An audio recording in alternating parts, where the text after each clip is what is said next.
I mean, just the nightmare of the comforter next to us and the candle burning 6 feet away and the bunch of cables. And the literal pile of cables and electronics. We are literally in a, like, if this went up in flames, we would die.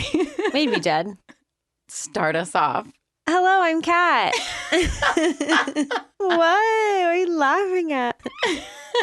Let me just say it better. No, that was gold.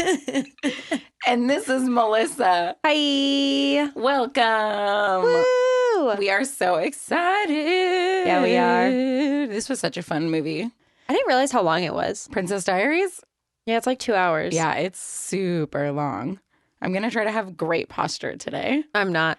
Okay. I try and do it at work because I literally sit like a freaking gremlin at work. It's so bad. Yeah. I just want better posture. I have such bad posture. We should be like Clarice Rinaldi. That's why I'm trying. Somebody give me a handkerchief and tie me to my chair, please. Honestly. I have a few things that I learned. I learned a lot about Sleeping Beauty, actually. Oh, did you? Yes, can I share them with you? I would love that. So Aurora's mom, she already had a name. Rip. I know. So Celestria's out. We can pretend it's like her middle name or something, I guess. Wait, what's her name? Her name is Queen Leah. Okay, we're going to stick with Celestria. She just doesn't go by her name in the movie for some reason, but her name is Queen Leah. It's not very French. Leah? I mean, I guess Yeah. it's French now. And Diablo, who is Maleficent's bird, is a raven. Oh, good. He still has pink eye. He can be a crow or a raven. He still has pink eye. He needs to see someone for that. And I learned about some crows and some ravens. I know you don't care, but... So, because we talked about them being omens of death. Crows and ravens are both omens of death, but crows are spirit guides and ravens are evil and torture lost souls. So it's fitting that she has a raven and not a crow. So if you see a crow, it is an omen of death, but it's also a helpful spirit guide. Interesting. Yeah, go crows. Woo! And then ravens are like little death assholes. You were right about one thing, so I will give you credit. Maleficent is a fairy. I fucking told you. It's actually based off the Charles Perrault. Is that how you say Perrault? Perrault. Is it Perrault? You don't say that T like hard. It's Perrault? Perrault. Yeah. I think so. I thought I sounded smart, but If now I I sound stupid. if I remember my 3 years of French, I think that's correct. Anyway, so Charles, it's based off of his story, and it's literally called, are you ready? The Evil Fairy. Wow. So that's what Sleeping Beauty is based off of. Yeah, so Maleficent was a fairy. I still think she upgraded to a sorcerer. Like, that's my hot take. I don't think you can really consider her a fairy anymore. Maybe she was born a fairy, but she died a sorcerer legend. I like that. With a black mark on the ground. Do you think afterwards the kingdom put up some nice, what are those called? Stanchions around the black mark, and you could like go and pay it tribute? Not stanchions. You could like, the like townspeople could like spit on it or something, or like throw pennies onto it for like good luck or something. That's what I think happened. Or do you think they took like those like broom mops and just like swept it away with some water? Oh, I think it's a permanent magical mark on the earth. I don't think that can be scrubbed away. Maybe. So I learned a lot about one of my favorite movies. That is really interesting. I told you she was a fairy. I knew it. I educated myself. No diagnosis on Diablo, though. It's definitely pink eye. We should consult an ornithologist, a bird expert.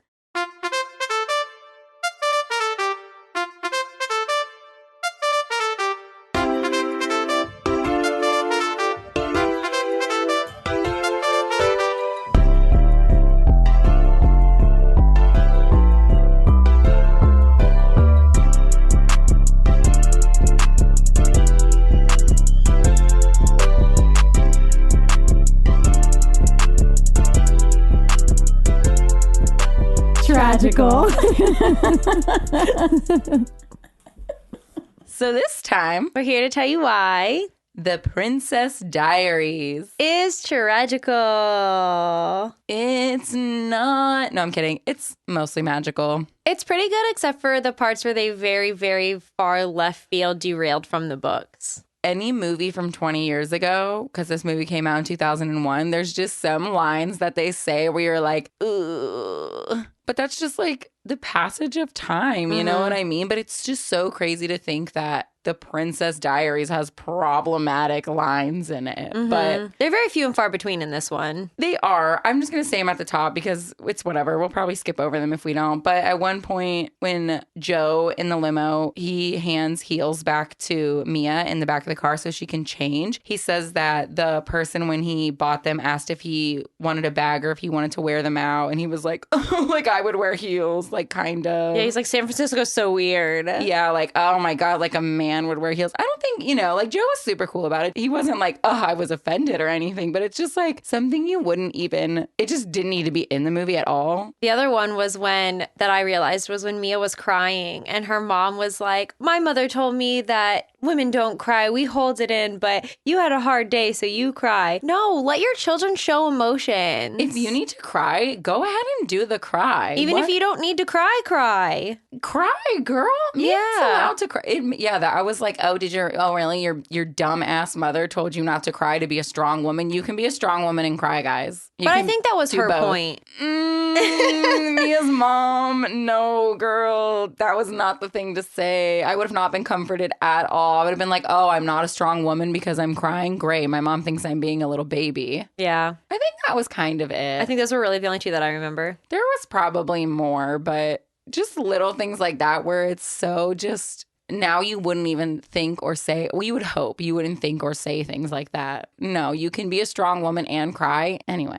I have some fun facts. Let's hear them. A lot of these I kind of already knew because I read the books. So it's just, some of them were like differences like between the books and the movies. And some of them were just like really cool that I like really didn't know. Yeah. And the books were by Meg Cabot, right? Meg Cabot. Okay. Yeah. I had like 3 of her series. She was a pretty good author for like young adult, like teen girls.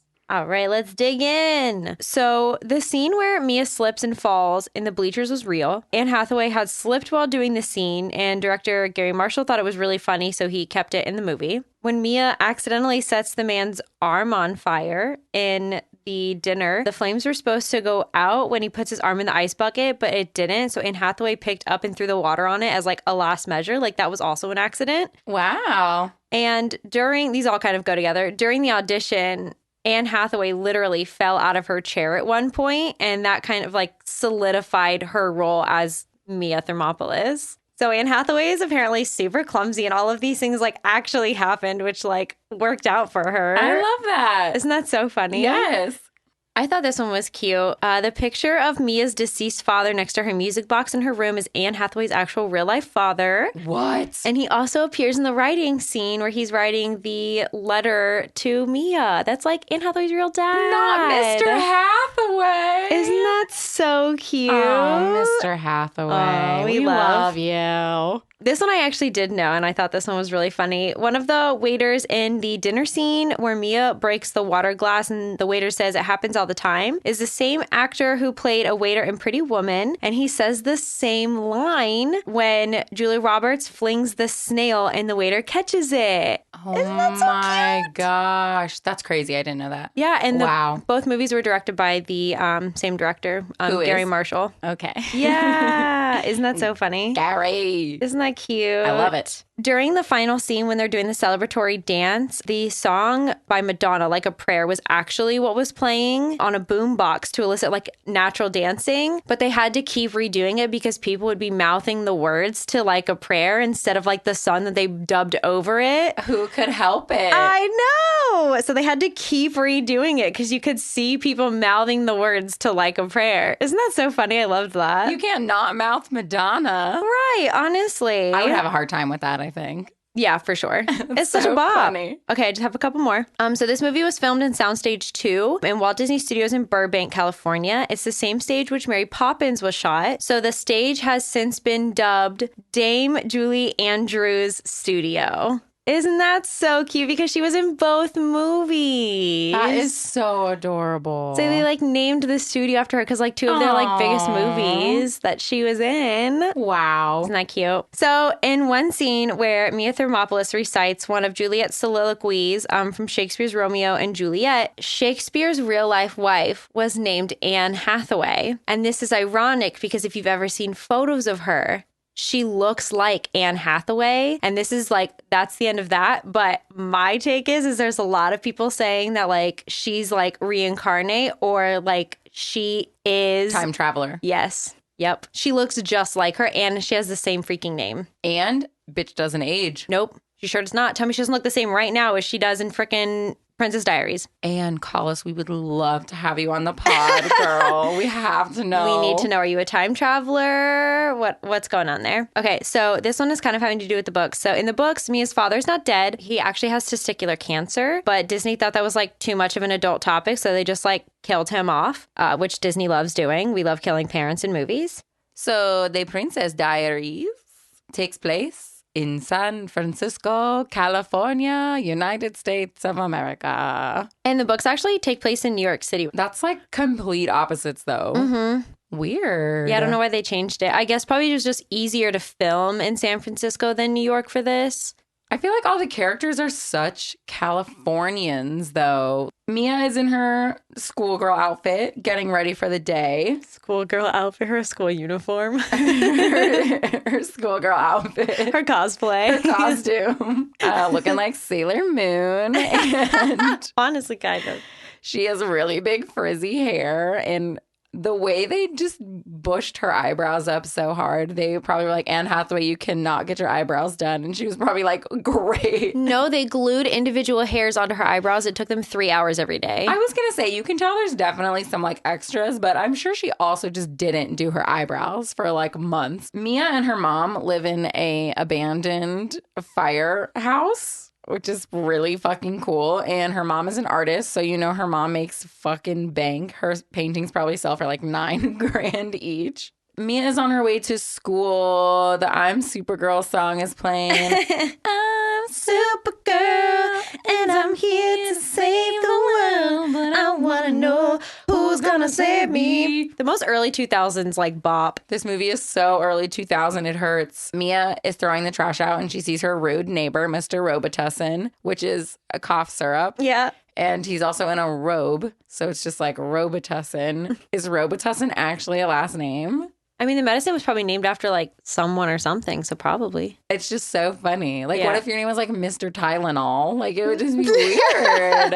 Mr. Robitussin. Another early 2000 trope. They scooter to school, Mia and her best friend Lily, and they get to Grove High School. It is clearly like a private institution, and I just am so jealous of rich people. Even Mia, like Mia's a weirdo nerd, but I mean, she's still rich. Like, I'm not like, oh, nerd, big hair. Like, she could do whatever she wants. She gets to go to her fun prep school, and then her after-school job is rock climbing. Like, her best friend has her own public access cable television show. Like, so 2000s. They try to make her a nerd so hard, and I'm like, wow, Mia Thermopolis is so cool. Like, honestly, though. She has Doc Martens on, like $120 sneaks on. Yeah, she's doing just fine. Nobody's bullying her. She's an early hipster. Stop it. No one's bullying her. And the way they made her in the movie anyway, no one's bullying her. She does need some gel for that hair, though. Maybe a little pomade. Yellow mousse. She'll be fine. So we meet a couple of characters here at Grove High School. There's Lana and the Lanettes. It's Lana, Anna, and Fontana. Icons. Is Fontana's name Fontana, actually? Is Anna's name Anna, actually? Did one of them change their names? Do you think it just it's happenstance? Like, it would be crazy to meet somebody and have such a close name, and you're like, oh my gosh, my name is Lana and your name is Anna and we're friends, but then they meet a Fontana. Like, I'm not believing it. And they all just happen to be like pretty and popular, like, and cheerleaders. Also, Anna, get it together. You are the building blocks of all of the names. You should be the head gal, not Lana. Also, Lana is Mandy Moore. An icon. Can we talk about how Sandra Oh is the one who plays their vice principal, Gupta? Obsessed. Love her. Oh my gosh, Sandra. Come on the pod. She's so beautiful. Then there's also their friend Jeremiah, who dyes his hair burgundy. It's more like a light burgundy, but I don't know how to describe it. It's between a red and a burgundy. It's like darker than like a normal fire engine red, but it's not quite like a purpley red like burgundy. It's like an in-between. It's like a dark fire engine red. Yeah. I'm glad we really went through that and We allowed to paint the picture of the characters firmly here. picked what color his hair is. Lily and Mia are walking through Grove High School, and Vice Principal Gupta says, "Good morning, Lily." Looks at Mia, Lily's friend. Like, even the vice principal doesn't know her name. She's invisible. And then just to firmly plant that Mia is a nobody and is invisible, she's sitting out on the quad. Quad! And a full-grown other student sits on her because he doesn't see her and goes, "Oh, I'm sorry, I didn't see you there." Yikes.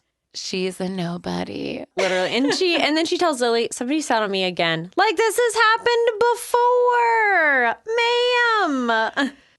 Lily I hate her. She's my least favorite part of this movie. She's so rude. She doesn't deserve friends. She's just a big bitch, and she's always trying to tell everybody what to do and constantly judging everybody for everything. Yeah, but then like seems like she doesn't like want to be like perceived or judged. Yeah, and don't get me wrong, like I'm a bitch and I can be a little judgy, but I cannot. She is so judgmental and so rude. She doesn't get to be a bitch. She's just nasty. Yeah. One thing I do remember from the books is that she was described as pug-faced quite often. So Lily, being the judgmental person she is watching Josh Bryant, who is the skater boy from Brink, and Mandy Moore, or Lana of the Lynnettes, make out. Lily is like, "Ew, would you look at that disgusting PDA?" And Mia starts fantasizing about Josh making out with her. It's pretty funny. And every time she fantasizes about Josh, it plays that song where it's like, "Drifting through the summer breeze." And it's like a little ballad plays whenever she fantasizes about Josh Bryant. Which happens often. I mean, Josh Bryant is really hot. He's okay. Oh, girl. Josh, call me. Oh, Michael, too. And I think Jeremiah is hot, too, honestly. Like, Anne Hathaway also. Gupta. Everyone call me from the whole movie. Anne Hathaway, ma'am, please call me. Even if you're a time traveler, I accept it.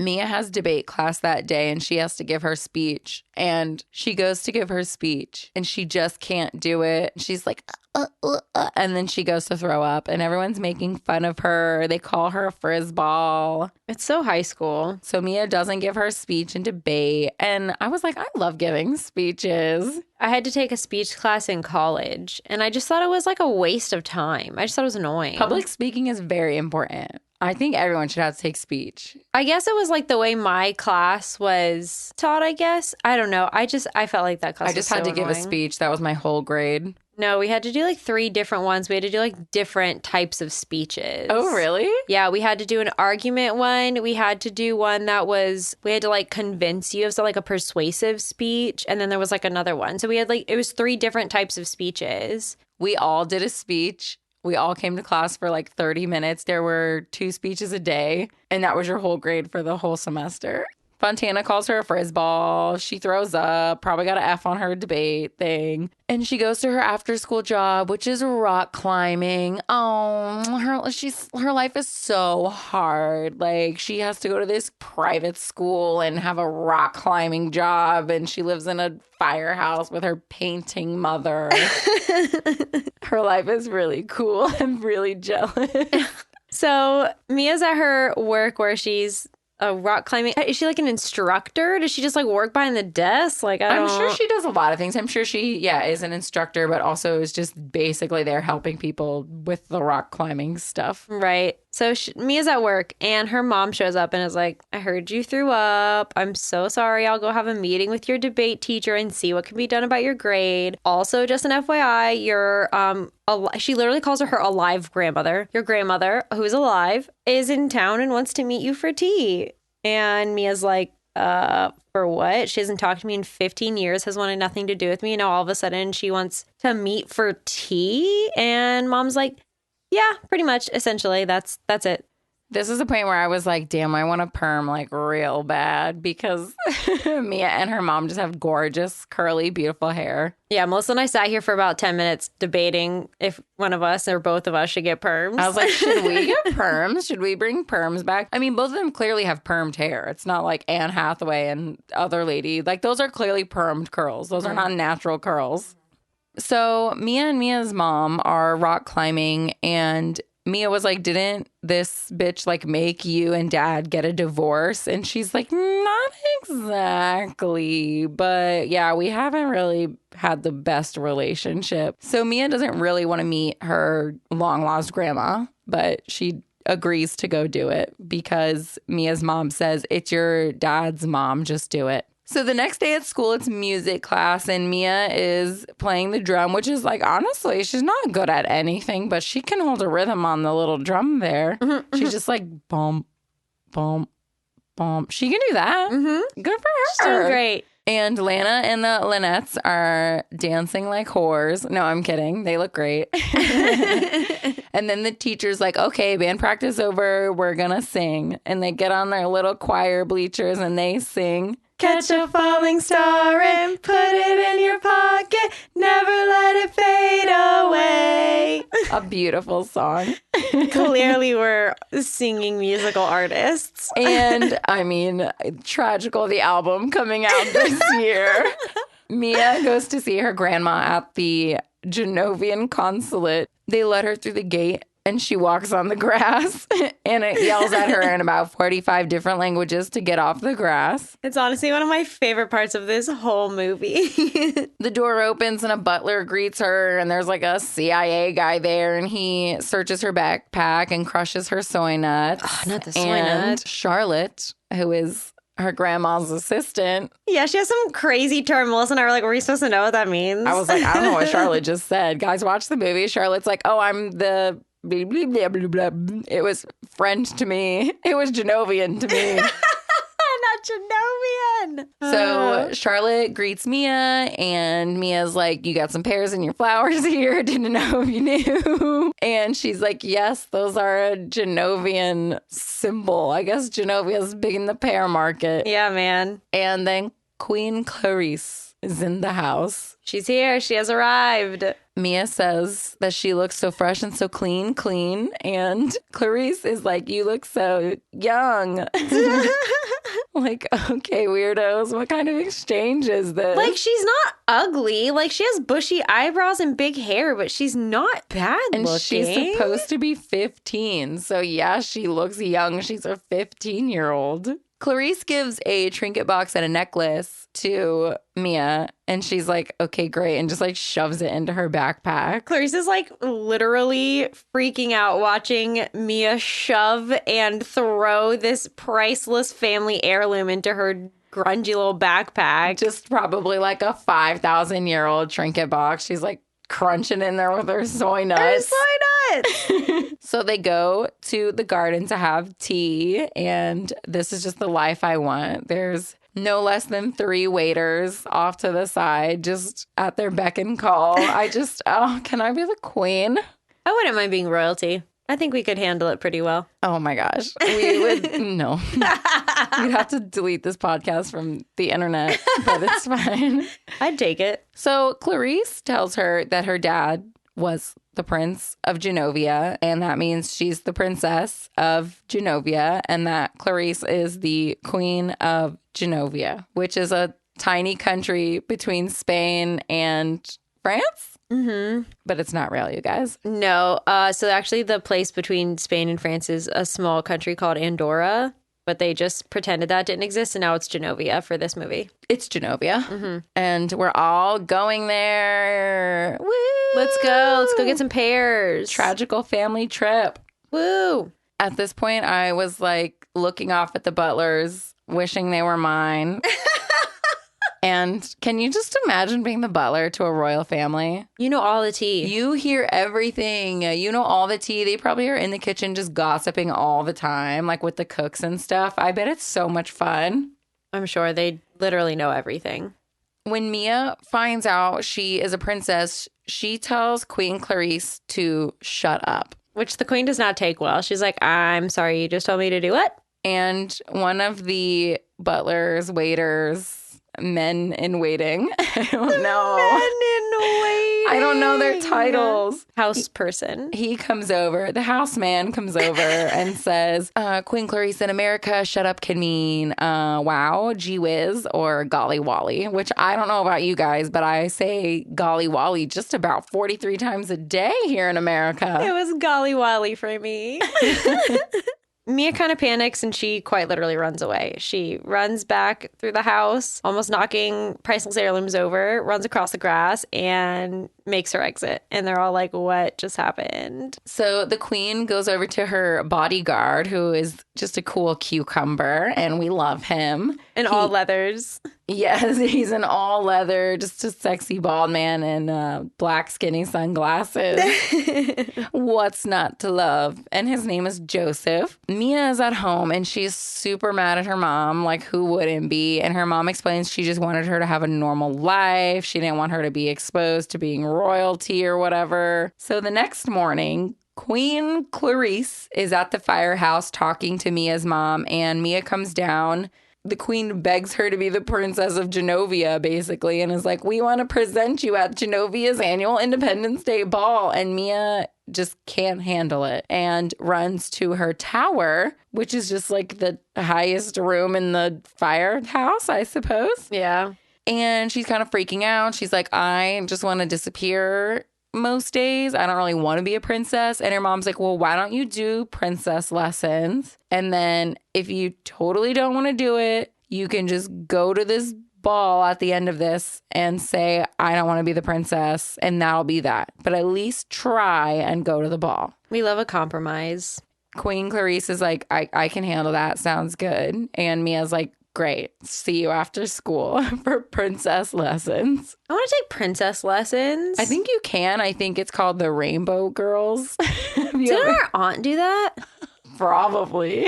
I feel like mom talked about that before. Isn't that what it's called? The Rainbow Girls? I don't know. It's like when you want to be in high society, but you're just trash like us. The International Order of Rainbow Girls. It says it's a leadership training thing, but... Yeah, they do like high tea. Yeah, they do shit like that. Yeah. I don't know. They're all like Freemasons and shit. I don't know. I'm spreading rumors I know nothing about, and I love it here. This is my podcast, and I'm making fun of the Rainbow Girls. So Mia's about to go to school, and she walks out of her house to... Joseph is the queen's bodyguard, is now going to be her personal limo driver and quote-unquote babysitter. Well, that's because her Mustang is in the shop because it doesn't work. Joseph tells Mia that she can call him Joe. She wants to try and call him Joey, and he laughs at it like he thinks it's really funny. And then he goes, no, Joe. Okay, setting boundaries. We love that for him. And then they stop to pick up Lily to take her to school too. And Lily just is the absolute worst freaking friend ever. She's like, why are we in a limo? What is happening? This is weird. Mia doesn't tell her anything. Mia doesn't tell her about the princess lessons. Mia doesn't tell her about her grandmother being a queen. She can't. I also wouldn't have told Lily. If my best friend was better than Lily, I would probably tell her, but Lily is kind of the worst, so I wouldn't tell her. Lily is a piece of shit. Yeah. I just hate her so much. Mia and Lily get dropped off a block from school because they don't want to cause a scene. And the cheerleaders are mocking Mia and Lily for like no reason at all. And Mia has to play softball in PE and she can't throw or catch or hit the ball. Her gym teacher's like, I'm going to have to flunk you. And I'm just like, what? Because you can't hit a ball? Like some people can't sport. It's okay. Yeah. I'm just like, what kind of dumb school is this? That's not how grades work. But anyway. Usually gym class is participation points too. Like it's not, your grade isn't based on whether you can hit the ball or not. All my PE classes worked my entire life there was always like a sport that you could play if you wanted, or you could walk the track. Yep. Guess what I did every day? Walk the track. Correct. Same here, girl. Yeah, every day. Mia goes to see her mechanic. Lily's brother Michael works there as a mechanic, but he also has band practice there because he plays the piano. And Michael is so hot, and he's clearly great with his hands because he plays the piano and is in a band and also can fix cars. And he's like a little mechanic in training. He's like, what, 2 years older than him? So he's maybe, what, 17? Yeah, I think so. And he's just like a mechanic and in a band. Like, okay.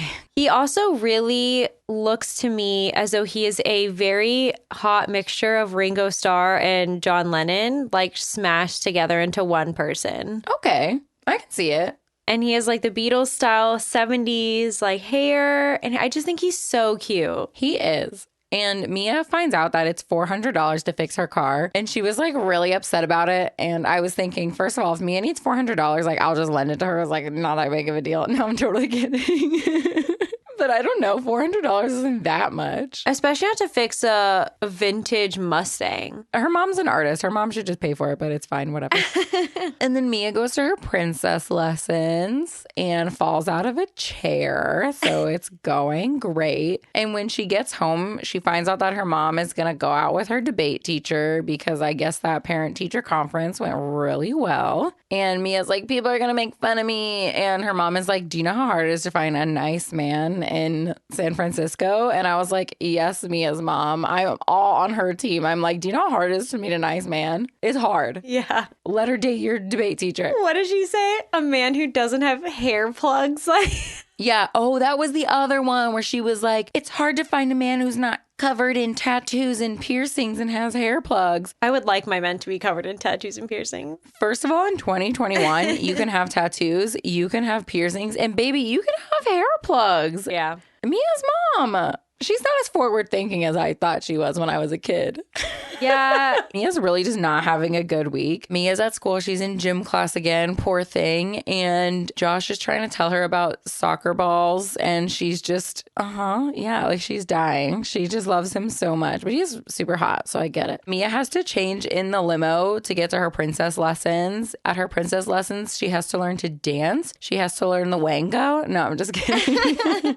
Joe is teaching her and Queen Clarice is off to the side, and they tell her it's a mixture of a waltz and a tango, and she's like, oh, so a wango, and they just don't think it's funny at all, but I thought it was hilarious. Pretty good. Pretty good. After Mia gets a little bit better at the wango, she leaves, and Joe and the Queen dance the wango. He tells her she's been wearing black for too long. And they're so cute. They have like a secret romance that everybody knows about because when Charlotte accidentally walks in on them dancing, she just backs out of the room. Smart. She's very smart. She gives them their moment. So next day at princess lessons, Mia gets Paolo'd.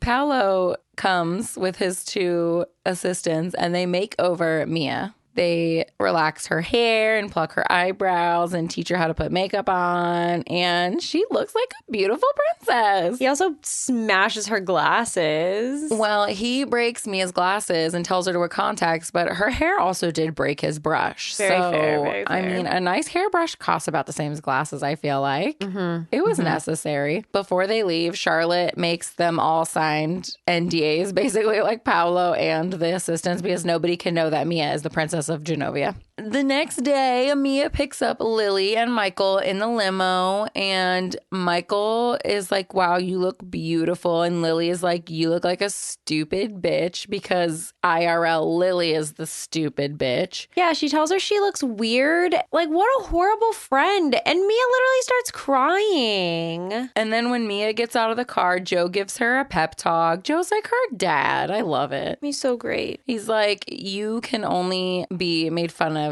if you let people make fun of you, kind of. I don't know the exact words he says, but that's pretty much what he says. He says some fucking Eleanor Roosevelt fucking quote or something. Some shit. I'm clearly a classy broad over here.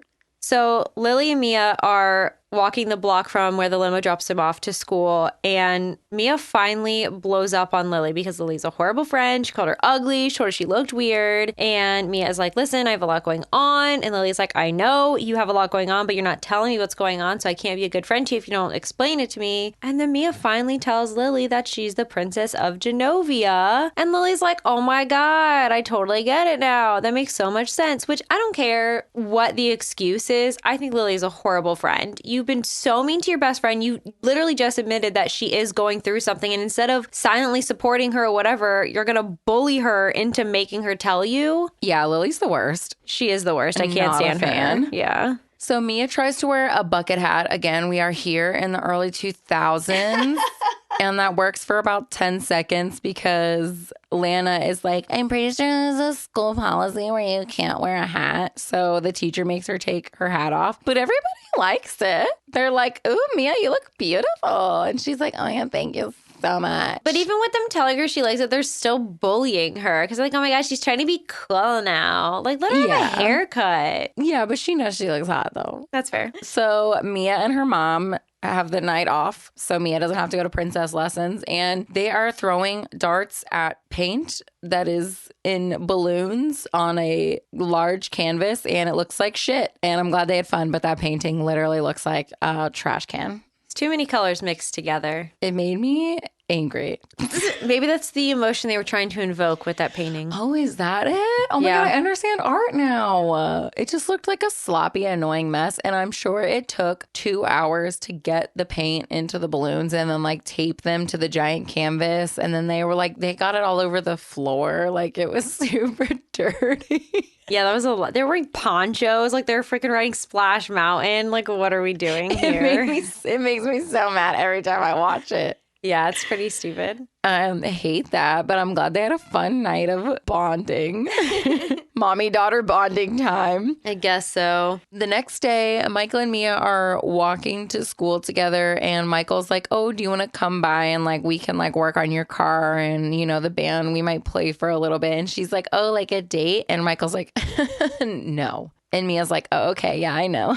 You know, yeah, I knew it wasn't a date, LOL. And then Lily runs up behind them, and then they all walk to school together, and there's a bunch of reporters in front of the school. So Mia goes up to one of the reporters and is like, what's going on here? And all the reporters are like, we're here for you, Princess Mia. And they all start snapping photos of her, and it's like a big scene at the school, and Mia is freaking out because nobody's supposed to know she's a princess, and she also doesn't want to be a princess to begin with, so she's freaking out. And our queen vice principal Gupta takes her to her office to hide. Sandra Oh. And this is one of the best parts of this movie. Kat and I say this all the fucking time. Mm-hmm. When the phone rings, Vice Principal Gupta answers the phone and says, Gupta, the queen is coming. And I don't know why, but I'm going to just start angrily yelling the phone and saying, Van Lincoln. Yeah. Just like that. I love it. And then announce that the queen is coming. I might announce the queen is coming, but I'm talking about myself. So yeah, of course. It's just so iconic. So the queen arrives and they're all in Vice Principal Gupta's office, and it's Queen Clarice, Mia's mom, Mia, and the vice principal. And the vice principal is like fawning over Clarice, and Clarice is finally like, can you go? Like, you're very annoying. Joe brings in Paolo. And Paolo admits that he is the one who told the world about Princess Mia. He said, I didn't explicitly state that she was the princess, but I did explicitly state that I'm the one who did the Princess of Genovia's hair and that she went to this school. So yeah, I kind of outed her a little bit. He wanted the world to see his work. Yeah, which is not a good excuse. It's I not mean, valid. They literally hire him again at the end of the movie, and then they literally hire him again in the second movie. So apparently Queen Clarice just does not care that he's a total fucking blabbermouth. Yeah, like he sold them out and then they rehire him multiple times. I guess whatever. Did you see his rings though? I mean, they're expensive. They're expensive. I love Amazing. Paolo and his little she minions in their shiny coats. They did a great job. Mia looks great. She does look great. Mia tells the queen that she just really needs to think about if she wants to become a princess or not, basically. So they then have a smaller ball, which is not the ball for the Independence Day of Genovia. It's like a dinner with delegates from other countries. Mia's not doing so well at this dinner, so they have the Baron and Baroness of Genovia there, who, if Mia doesn't accept her princessness, then the Baron and Baroness will take over as the King and Queen of Genovia. The Prime Minister of Genovia and his wife are there. There's delegates from, what is it? It's like China, Scotland, France. Who knows? Fucking other made-up countries. Yeah, they're at this fancy dinner at The consulate. The Genovian consulate. consulate. Yeah, that thing. This dinner does not really go great for Mia. She sets the table card on fire, and after that, she takes a big scoop of ice cream, and she doesn't realize it's ice cream, and she's freaking out because it's really cold. So the prime minister who she's sitting next to and the prime minister's wife do the same thing. So then they're all freaking out, and they bang their hands on the table, and then everybody's making fun of them, and it's really awkward. The prime minister is trying to make a toast, so Mia starts to tap her fork on a glass, which shatters and breaks. And again, everybody sees her and is judging her. And then, cherry on top of a beautiful dinner, she drops a grape, tries to crawl under the table to pick it up, trips a waiter and causes a huge scene. And the grapes fly up and land on one of the ambassadors or presidents. I don't fucking know. Who cares? Plates. And he starts laughing, and then the queen laughs, and then everybody's laughing, and they're laughing at the situation, but they're also laughing at Mia. So Mia it didn't go really great for her. She kind of made herself look like a fucking idiot. But she's 15, so you know. And she's so clumsy. She's a klutz. So Mia is talking to her grandmother the next day or the next week in the greenhouse, and they're spraying plants with water.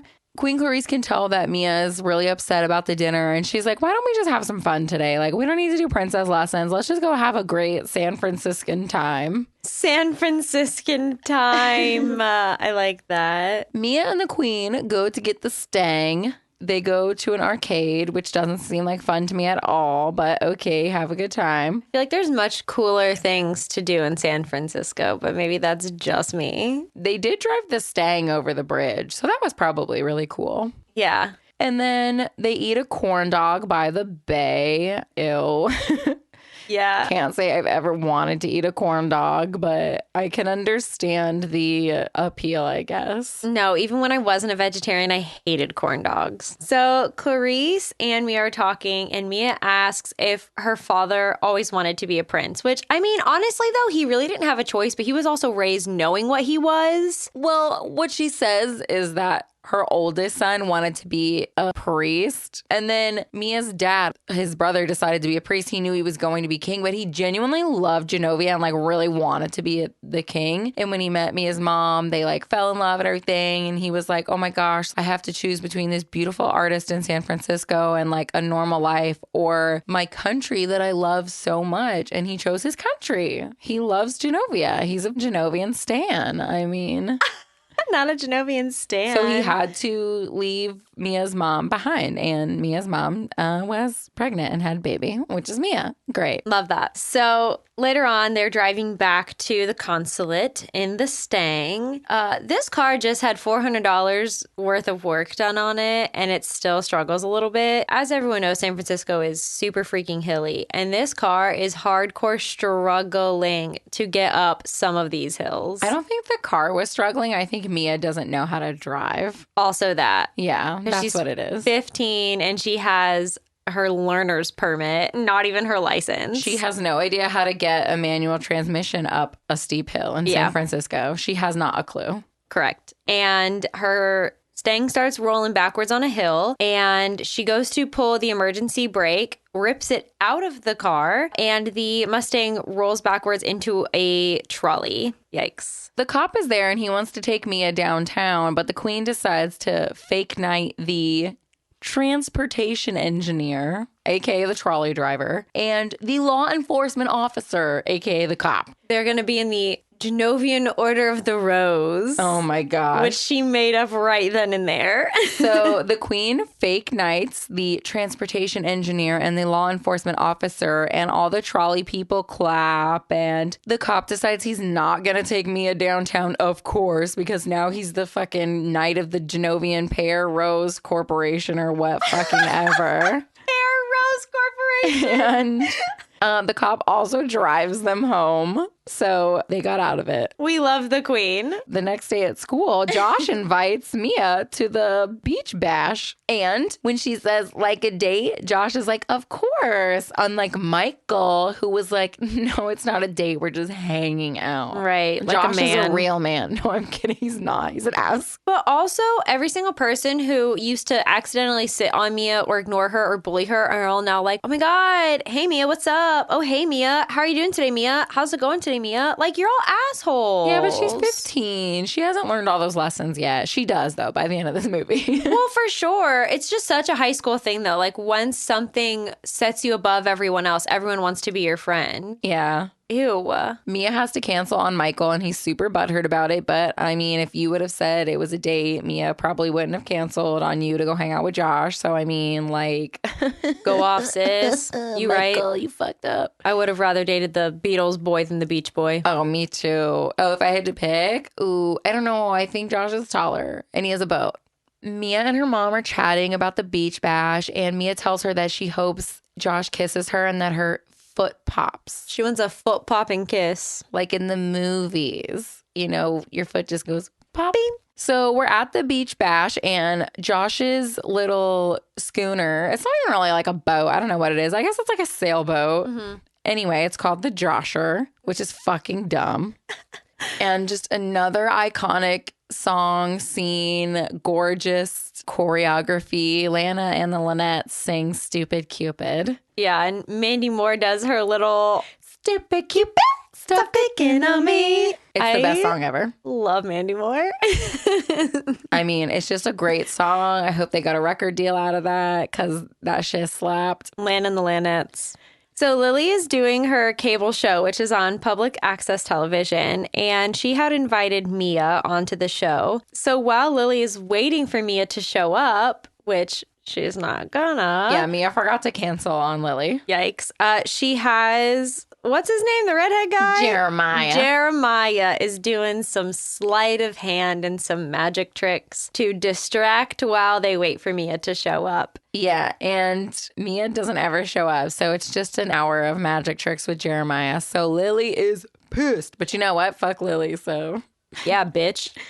So back to the beach. Mia and Josh are slow dancing. It's super cute. Aww. But then a helicopter comes and starts taking photos. So Josh is so sweet, though, and is like, oh, let's go hide in a beach shack. Sometimes he's a great guy, and then sometimes he's such an ass. No, because he definitely uses this. So they run and they hide in a shack. Josh goes to kiss Mia, and her foot gets stuck in a volleyball net, so she doesn't pop her foot, and she straight up tells him, this is not romantic. I'm not having a good time. She also like falls into a wheelbarrow, and then Josh is like, how about a foot rub? And she's like, oh, thank you. And he's like, no, I meant you give me a foot rub. And Mia's like, no, no, girl, which I love. Mia stood her ground. She said, no, I don't want to make out in this shack, and no, I don't want to give you a foot rub. Love that for her. Proud of you, Mia. Love that. Take a stand, girl. Josh is looking out the window, and they realize that all the helicopters and news reporters have left. So Josh is like, okay, it's safe to go out. And they start to leave the shack, but there's about 50 news reporters there now. There's a guy on the freaking roof. There's a guy with fake beach grass trying to hide his camera. And then Josh grabs Mia and plants one on her. She hits him with her flip-flop and runs away. What the heck, Josh? Yeah, he's an asshole. Lana and the Lynettes give her clothes. They're like, go ahead and change. Like, we got your back, girl, because she's in her bathing suit. So she wants to change back into her normal clothes. But right when she takes off her bathing suit, they go and grab the reporters and they tear the tent down. Luckily, she still had her towel in her hand. So she covers herself up. The coach grabs her and rushes her to safety, but the media still got the shots. So the next day in the paper, it's Mia on the front cover, and it's not one photo, but two. It's her smooching Josh and her horrified face because she's naked with just a towel wrapped around her. Ripperoni. And Grandma is mad. The queen is super mad at Mia and tell her that she thinks she should abstain from the job. And Mia's like, girl, planning on it. I don't want to be a princess anyway. Mia's like, you probably don't want me at your ball. And the queen is like, no, you still have to go to the Genovia Independence Day ball. But then, like, you can just go on with your life. And Mia's like, great. Thanks for everything. Right. Gotta go cry at home now. And Joe comes in and he's talking to Clarice, and he tells her that He thinks that Clarice was too harsh on Mia, not just as her queen, but as her grandmother. Yeah, and Joe is like, ma'am, she's 15 years old. She doesn't know shit. She just got thrown into all this craziness. Yeah, and he straight up was like,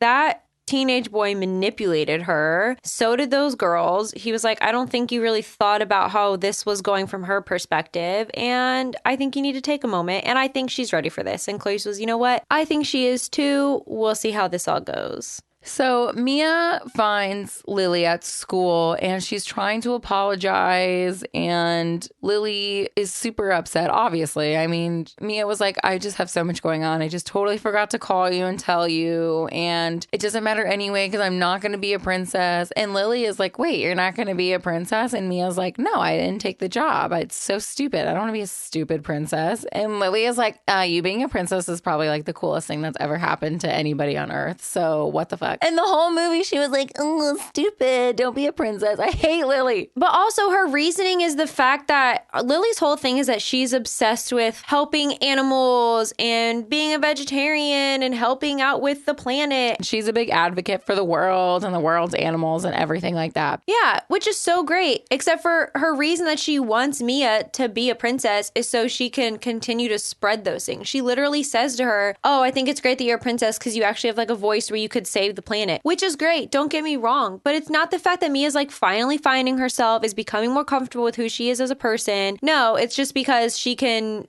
be an advocate for the cows. Lily, you're a horrible friend. We hate Lily. We don't like Lily. So Mia decides, well, I have to go to this ball. So do you want to go to the ball or what? And Lily's like, great. At least we get to go to a ball. Like, being a princess is cool. Even though I said 2 days ago being a princess was lame. Oh my gosh, you guys. Mia has gym class. She finally hits the ball. The ball hits Josh in the nuts. She runs a home run. Mia's finally on top of gym class. Go off, sis. Go off, sis. Go off. Mia's sitting at home after school, and Michael comes up to give her keys for her car. He dropped off the Stang after the repairs from running into the fucking trolley in the middle of the road. Yikes. And he's really mad at her for bailing on him, even though Josh actually wanted to like date and wasn't beating around the bush, but it's fine. They didn't say all that, but I'm saying it. Mm-hmm. And she invites him to the ball and he doesn't want to go, and he's being broody and moody and emo, and it's kind of like hot, and he's like playing hard to get, and I'm so into it. I mean, he's clearly been like in like or in love with his sister's best friend for quite some time. Finally gets the balls to ask her out, which he tries to play it cool and make it seem like it's not a big deal, it's not a date, whatever, we're just hanging, even though he just really wants to spend time with her. He fucks that up. Then she has all this shit happening to her at the same time, so he's upset that he's like, ugh. He's like, no, you'd rather go with Josh. Yeah. He's so moody. I love it. And then he puts the envelope with a check in his mouth and walks out of the room. He's so weird. I love him. With him. He's the best. I love it. So the next day, next week, who knows, at school, Lana and her Lanettes are once again bullying Mia and Jeremiah, as they do. It's like their only personality trait is to bully this poor girl. Leave her the hell alone. Mia's over it. She's eating an ice cream cone, stands up, smears the ice cream all over the front of Lana's cheerleading outfit. And she's like, wow, that cheerleading outfit looks great with anything, including this ice cream. Gets it all over her. Lana starts like crying and screaming. And she asks the vice principal, she's like, oh my God, Gupta, look what Mia just did to me. And Gupta's like, oh, I'm so sorry. I was in an important meeting. I didn't see anything. She says, take it for dry cleaning, bitch. Yeah, that's what you get. Okay, she didn't say bitch. I added that part. She could have, though. In my head, she said bitch. I think she did in her head, too. So Grandma comes over to talk to Mia before the Genovia Independence Day ball. Queen Clarice gives Mia a diary, and her locket unlocks the diary. And the movie, guys, is called The Princess Diaries. So this is where the diary part comes in. Yeah, actually the end of the movie. Yeah, the books are actually written as though she's writing in her a lot of it is. Like the chapters begin with her diary entry, and then it like kind of goes into the chapter. I do remember that part because it's in like different font. Yeah. It's like Curls MT instead of like Comic Sans. Yeah. And her grandma tells her, I think you can do the job. I really think you can be the Princess of Genovia. I know I was hard on you, but I'm here to apologize. And I think you got this. And then Mia's grandma tells her that she's going to have to give a speech at the ball. And Mia's like, well, I'm just going to run away then. She said, oh, I didn't know a speech was involved. I'm out of here. She has to formally denounce herself as the princess to the press, essentially. Or say, I am going to be the princess. Right. Whatever she chooses. And Mia's not having that. We know that she threw up last time she had to give a speech just about freaking uniforms. What is she going to do as the freaking princess? Right. At the ball, before the ball starts, they're just getting ready and everything. And Charlotte comes up to Joe and is like, oh, did you go pick up Mia? And Joe is like, no, her mom's bringing her. It's her first ball. And Charlotte's like, well, her mom just got here and she ain't got no Mia. So Joe's like, she's going to run. He knows. Back at the fire station house, ex-firehouse, house of Mia Thermopolis. The fire home. Mia is packing up to run away, and she puts the diary in her bag, and there's an envelope inside, and it's a letter from her daddy, and it gives her the gusto to go to the ball. And she's like, you know what? I'm going to be the fucking Princess of Genovia, because my dad's a badass, and I'm a badass, and grandma's a badass, and I'm going to be a fucking princess. Yeah. That's verbatim what happens. Yeah, Just exactly saying. that. So Mia gets in her Mustang in the pouring rain. Excuse me, it's called the Stang. I would like you to say it appropriately. Mind you, the Stang is a convertible, so it's pouring down rain. She's in a hoodie and sweatpants and is trying to drive her Mustang that she barely knows how to drive. She, of course, gets stuck going up that hill, lays down in her front seat and just starts sobbing in the rain, as she should. What Disney princess doesn't throw themselves on a surface and cry? And who shows up but Joe to save the day. Joe! We love it. So Joe gets her into the limo and I'm assuming just leaves her Mustang in the middle of the road. I mean, who knows? They just took one of those embassy flags and just like stuck it on the hood and was like, that we can park here. We can park wherever. Because if you have the flags, you can park wherever. Exactly. So we cut scene to Michael. He gets a pizza from a delivery man and he's like, I didn't order a pizza. And the man's like, I just deliver the pizzas, bro. Here's your pizza. And he opens it up and it's a heart-shaped pizza and in M&M's, his favorite candy, it says sorry. It's so cute. And he smiles so big and he's like, good thing I rented that suit, and gets himself together and goes to the ball. What a great guy. I want M&M pizza. I just want Michael. Mia shows up just in time for Queen Clarice to start making the speech for Mia where she's going to say that Mia's renouncing her title. And Mia shows up soaking wet in her dachshund hoodie, goes up to make her speech. And as she's saying it, she says, this morning I was going to renounce my title, but I actually am the Princess of Genovia. And she claims herself as the princess. Yay. I wouldn't say her speech was good, but she definitely didn't throw up. Well, the thing is that it came from her heart. It definitely wasn't a good speech by public speaking standards. However, it came from her heart and she said things that she truly meant and it was heartfelt. I'm going to give it a 68. Okay, I think that's fair. Yeah, a D+. Okay, I'm here for that. So the Baron and Baroness are a little upset and he tries to snatch a vase on his way out. And then while Mia goes to change her clothes, the Prime Minister of Genovia sings the national anthem of our kingdom. Which why do we know this song? Genovia, the land I call my home. Genovia, Genovia. It's a bop. So Mia changes and her grandma make a grand entrance in their beautiful ball gowns. They look so pretty. And they head out to the dance floor and the prime minister dances with the queen and Mia's looking around the crowd all sheepishly like, did Michael come? Did Michael come? And guess what? He did. He did. He is so cute. So cute. Mia and Michael dance together and then they go out to the garden and Michael's like, why me? And she's like, "'Cause you saw me when I was invisible." And then they make out in the garden. And her foot pops and she turns on all the fountains and all the fairy lights in the garden. It's beautiful. So cute. And then they dance the night away. Yeah, they do. Mia goes to Genovia for her coronation, and she's on like a private jet. Must be nice. And she's writing in the diary, and she's like, "Yeah, Lily and Michael are going to come hang at the castle for the summer. And you know what, guys? Miracles happen once in a while. If you believe." just believe. A bop. Miracles happen Once in a while, if you believe. It's the most early 2000s movie ever, and I love it.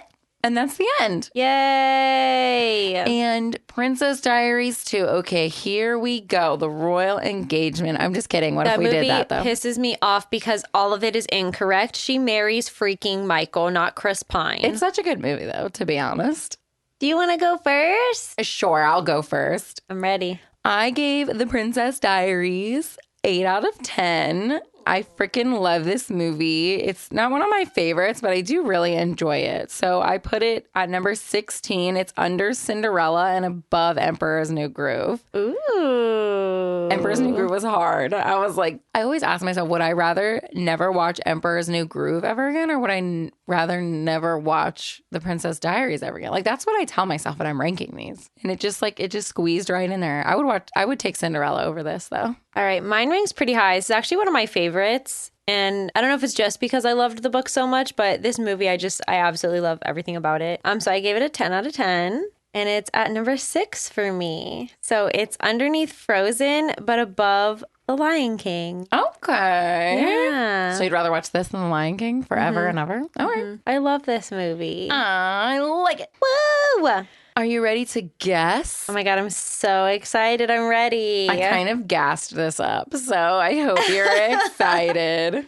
We never do this, but I wanted to do like a really new movie. So this movie came out last year. Oh. I know we've both never seen it.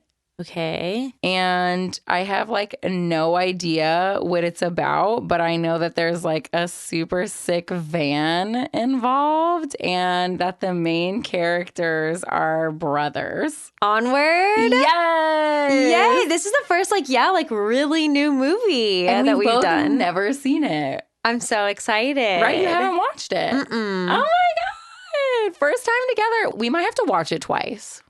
I've heard that it's going to make me cry. So I hope you guys are ready for another episode where I cry. Anyway, guys, Patreon, $5 a month. You get bonus content. Our episodes are super funny on there as well. And we do bonus videos. TikTok, Twitter, Facebook, Instagram. The gram. Follow us on all of those. Everything is in the show notes. And we love you so much. We love you.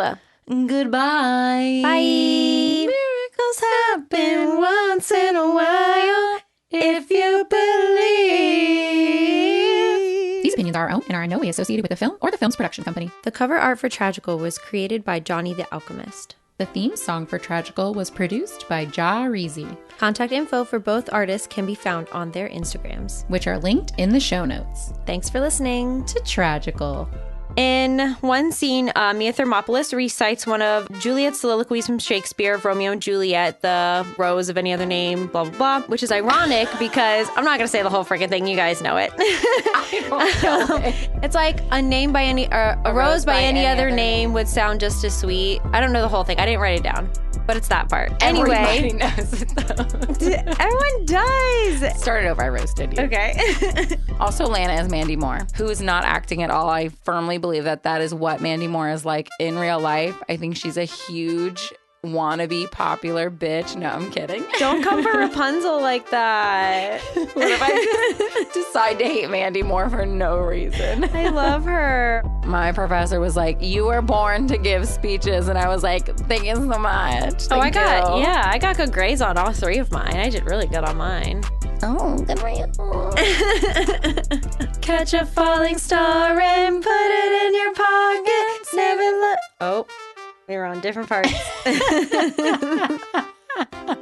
Same song, different parts. Catch a falling star and put it in your pocket. Never. I didn't know where you. I was gonna sing what you said. And a 1, and a 2, and a 3, 3, 3, 3. The next morning, clean Carice. There it is. I was waiting for it to happen. I knew it would. You're doing great. Do it again. Thank you so much. High school, you only had to do 1 year of PE, which thank God, because like if you're in high school and you shouldn't be forced to exercise, like you should be figuring stuff out on your own at that point, which is fine. Like you should be exercising, but you don't have to if you don't want to, I guess. We never went outside. We were always in the gym. Was yours like that too? We never went outside. Yeah, ours was usually in the gym. And you would just walk around the gym instead of playing fucking dodgeball or something. Also, who wants to get fucking sweaty at school? Like, I mean, it's okay when you're like a kid, I guess, but when you're a teenager, you don't want to get all sweaty and then like go to class. Like, do you think they let you like use the showers in high school? Absolutely not. Like, I don't know. It's just so weird. Yeah, we literally had 5 minutes to change out from our gym uniforms into our regular clothes. You didn't have time to shower. So no, I'm not playing an actual sport. No, I have like makeup on and my hair is done. I'm not fucking playing dodgeball. Do I look fucking stupid to you? Anyway, I just hate PE. I don't think it should exist. Okay, bye. I agree. Let me just step off my soapbox here. Mia and Queen I can do it. Don't really like mustard either. Oh, see, I love mustard. I like honey mustard. Ooh. I like mustard, but it depends. It's got to be like. Anyway, we're not here to talk about. We're not really here to talk about mustard. We are here to talk about mustard. It's one of the foundations of the Tragical podcast. So mustard. Sure. Hi, this is the outtakes. Tragical.